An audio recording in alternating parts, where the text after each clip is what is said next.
மணப்பெண்ணை தேர்ந்தெடுக்கும் பொழுது எதை பார்க்கிறார்கள்? நல்ல குடும்பமா இருக்கணும், ரொம்ப அழகா இருக்கணும். அவருடைய மகன் சுமாரா இருந்தாலும் பொண்ணு பச்சை கிளி மாதிரி இருக்கணும். இல்ல மாஷா அல்லாஹ், அப்படிதான் நீங்க பாக்குறாங்க. ரொம்ப அழகா இருக்கணும், நல்ல செல்வத்தோடு இருக்கணும், அப்பதானே வாங்க முடியும். அல்லது ஒரே ஒரு பொண்ணா இருக்கணும். அந்த குடும்பத்துக்கு ஒரே ஒரு பொண்ணா இருந்தா வாங்க தேவையில்லையே, அதுவாவே வந்துருமே. அதனால ஒரே ஒரு பொண்ணா இருக்கணும்.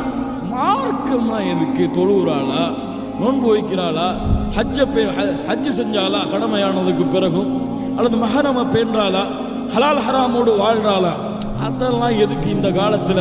இந்த காலத்தில் இருக்கிற பெண்கள் அப்படித்தான் இருப்பாங்க, நம்மளுடைய பையன் பார்த்துப்பான் அப்படின்னு சொல்லி சர்வ சாதாரணமாக மார்க்கத்தை உதறி தள்ளிவிட்டு உலகத்தை முன்னிறுத்தும் காரணத்தால் எத்துணை குடும்பங்களிலே இன்று பிரச்சனை.